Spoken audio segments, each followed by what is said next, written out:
Allez, on commence par les audiences avec un petit coup d'œil d'abord sur l'ensemble du week-end. Oui, pour noter un bon lancement pour la grande incruste de Camille Combal samedi soir sur TF1, 22% sur l'ensemble du public, 5 millions de téléspectateurs, ça le classe juste derrière le téléfilm Meurtre à Cognac sur France 3.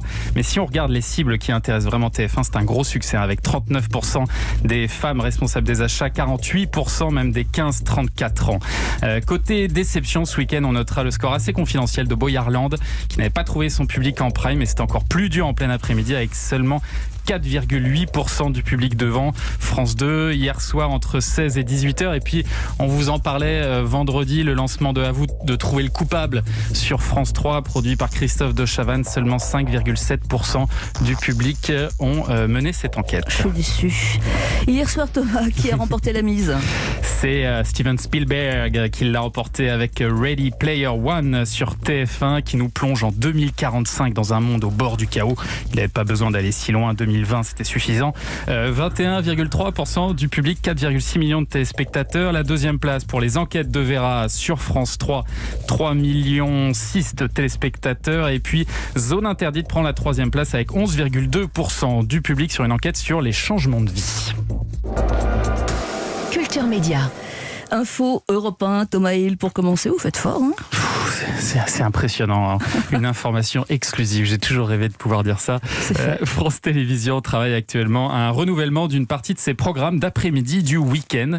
Pour cela, ils ont déjà lancé la production de 3 nouveaux magazines qui devraient trouver leur place sur France 2 ou France 3. Alors le premier est consacré à la cuisine, domaine sur lequel France Télévisions est absent depuis quelques années maintenant. Le deuxième s'intéressera lui aux faits divers, là aussi un genre qui a été délaissé par France Télé depuis l'arrêt de Faites entrer l'accusé. Et enfin, un troisième magazine abordera les thématiques de la santé et du bien-être. Donc après les annonces de l'arrêt de plusieurs émissions ces dernières semaines, comme Je t'aime, etc., Daphné Burki ou encore La Maison France 5, ça confirme l'ambition de France Télé de tenter de nouvelles choses rapidement. Le classement annuel des personnalités préférées des Français a été dévoilé hier dans le journal du dimanche. Oui, alors pas de grands changements, pas de changement tout en haut, en tout cas avec toujours Sophie Marceau, femme préférée des Français, Jean-Jacques Goldman au sommet du classement masculin pour la 10e fois. Mais derrière, ça bouge pas mal avec notamment la progression fulgurante de Jean-Pierre Pernaut qui monte de 10 places et confirme sa belle sortie du journal de 13h. Alors j'ai voulu savoir ce que ça lui faisait de recevoir d'un coup toute cette reconnaissance.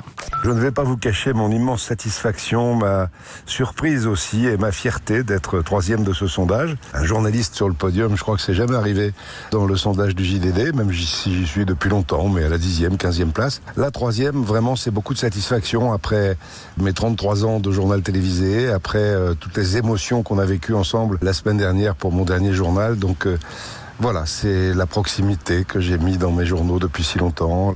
Je suis vraiment très très fier d'être si haut et en même temps gêné parce qu'il y a tellement de gens qui mériteraient d'être en tête de ce sondage, notamment tous les soignants qui se battent en ce moment contre le Covid.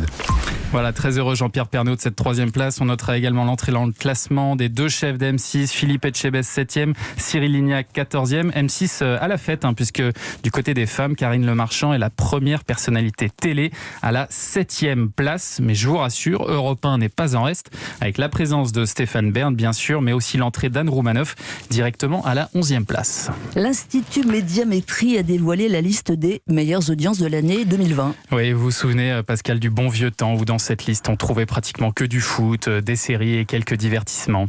Eh bien, sur les 15 meilleures audiences de 2020, 13 concernent les annonces gouvernementales et l'actualité autour du coronavirus.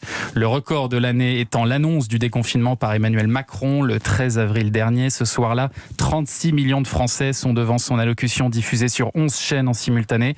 2 rescapés de la crise sanitaire dans cette liste des meilleures audiences de l'année, le spectacle des Enfoirés et la finale de Ligue des Champions PSG-Bayern. De manière plus globale, l'audience a bien progressé en 2020. C'est là aussi l'une des conséquences des confinements qui ont poussé beaucoup de Français à passer leur soirée dans le canapé. Devant la télé. Dans ce journal des médias également, la relance du célèbre magazine Pif Gadget semble cette fois fonctionner, Thomas. Oui, depuis 2004, c'est la 4e tentative pour essayer de faire revivre ce magazine culte lancé par le Parti communiste en 1969.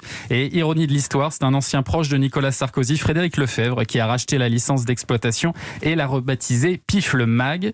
Diffusé le 16 décembre à 100 000 exemplaires, le premier numéro de ce trimestriel serait déjà épuisé dans 3/4 des points de vente selon l'éditeur qui se félicite de devoir diffuser 60 000 exemplaires supplémentaires pour fournir les fans de Placide et Museau. Il y a toujours les gadgets? Bien sûr, c'est une petite graine de sapin. Ah, Voilà. vous l'avez? Non, je ne l'ai pas acheté. Non, Rendez-vous dans 2 siècles. Ouais, voilà, c'est ça. Notre focus programme du jour, c'est Laissez-vous guider ce soir sur France 2. Oui, alors je l'ai sélectionné déjà parce que c'est un programme inédit et en période de fête où à la télé c'est surtout la fête à la rediff, ça mérite d'être salué. Et puis surtout, vous allez retrouver 2 passionnés d'histoire, Laurent Deutsch et Stéphane Bern, qui grâce à la 3D nous plongent 800 ans en arrière dans le Paris du Moyen-Âge. C'est assez impressionnant à voir.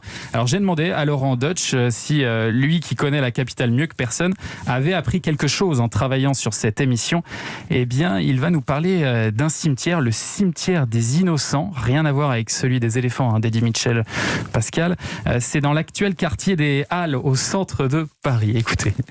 C'est pas du tout un cimetière comme on peut se l'imaginer aujourd'hui, avec des croix, avec des pierres tombales, avec des monuments. Non, au Moyen-Âge, il y a très peu de pierres, il y a très peu de croix. Pourquoi ? Parce que la pierre, ça coûte cher. En plus, il n'y a pas de croix avec des noms, parce qu'on écrit très peu, on lit pas beaucoup au Moyen-Âge, donc on sait pas lire. Et du coup, c'est un espace nu. Les corps sont enterrés sous terre et il y a peu de monuments commémoratifs. C'est réservé aux gens riches et puissants. Donc c'est ce genre de surprises qui nous sont données à voir quand on se retrouve au milieu du vestige qui rejaillit grâce à la magie de la réalité augmentée.